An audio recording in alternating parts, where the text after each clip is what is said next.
so that you can ride through the night? That's why? Yes, you continue through the first night, and most of the people like ride for 36 hours straight. And the first section is hot anyway, so it's probably better that you start at 3. Yeah. Yes, so you enjoy the coolness of the night, and most of the people like enjoy the first sleeping break after 36 hours or something in the second night of the race. And in the next year, we had a special strategy. We did do a power nap break, which is 20 minutes, much earlier than all the other ones. Okay. And we wrote on Facebook like, Christoph doesn't really feel good. He needs to stop. But in reality, I was in perfect shape, but it was just our strategy to make a shorter sleeping break before the others do, and then keep on riding through the second night. So you learn to become tactical in your communication. Of course. You know, sometimes it is better to use some. I don't know. It's not unfair. A lot of athletes do it. I mean, my son used to play tennis competitively, and Rafael Nadal is famous for this. Have you ever, you know what his ritual is? I mean, he has lots of rituals, but one of the rituals he does in the hall before they go out to this is he'll run back and forth and do all sorts of to impress his competitors, to intimidate his competitors, because they're like, "What the hell is this guy doing? You know, he's going to kill me." One time he hurt his head. He bumped his head. Yeah. I know. I'm a big tennis fan because I like tennis so much, because of the psychological games they play sometimes. Actually, I think that tennis has a lot in common with road racing, because it's just you. Well, there's a team behind you, but from a performance perspective, it's you, and you're the only one. You immediately sense the successes, but also the failures, and the psychology, the ongoing. You can be a much better player. You can be leading 5-0, 40-0 and still lose the game. I think there's a lot of similarities in the emotional and psychological brutality of the sport. I think so, yeah. Yeah. Interesting.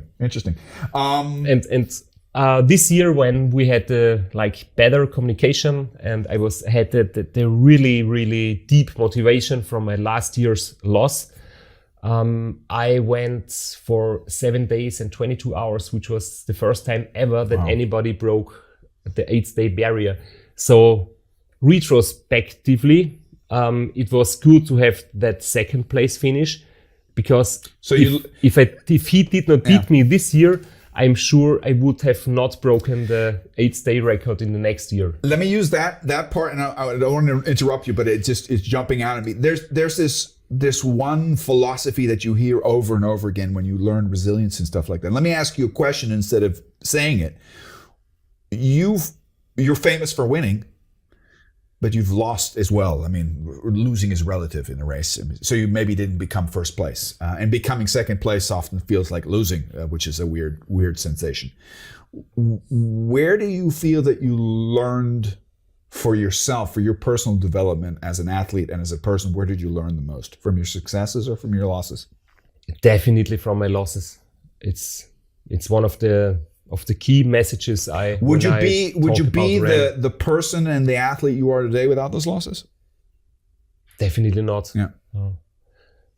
Because I think when you win, it's like a nice thing for you and your ego, and you can put a medal onto your wall. Mm-hmm. But you're not going to learn from it, because only when you lose, when you have setbacks, when you fail, you can find out where is my weakness, which things did not work, where is the thing that I have to improve. But also you can only learn from failure if you're honest to yourself, because I know some people, they always say, oh, it's his fault, and I had bad weather, and I was unlucky, and the bike broke down and everything. I was just the victim of all that bad luck. But honestly, I always think it's my decision, how I prepare, how I choose my equipment, how I choose the team members on my team.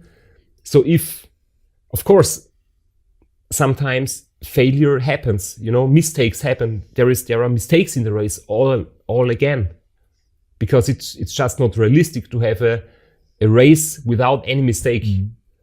So the reason I'm asking this question is in agile project management, there's we tie into the psychology of winning and losing, and we talk about how important it is for teams to visualize their status. Okay. So I asked you beforehand how important are competitors to you, and you say it's mixed beans. Sometimes it's good, sometimes it's bad, and there's all sorts of emotions in between. Let me ask you from another perspective. I'm pretty sure that you have a set route.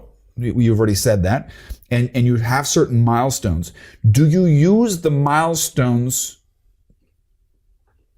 psychologically and from a measurement perspective to gauge your performance and to know when do I need to push or when am I doing good? Do the milestones, are they important to you along the route? And it's a long route.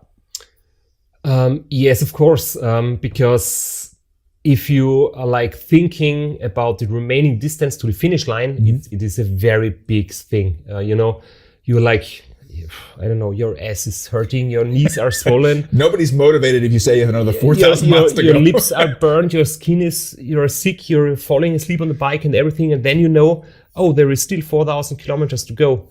That's a really bad moment. Yeah. So it's much better to just focus on the next milestone. Do you actually focus on the horizon and pick that thing and say, I'm going to cycle there if it kills me? Did you do that? No, sometimes it's even smaller steps because, I don't know, in 10 minutes, it's time for the toothbrush. In 15 minutes, I will get a new, bottle to drink. Yeah. 30 minutes, we will reach the next big city. So these small increments create focus and kind of take away the full burden of having to think about the whole race. Yeah. Sometimes it's good to just have a small few, short moments to just check where is my position, but then focus on the next small step and focus on the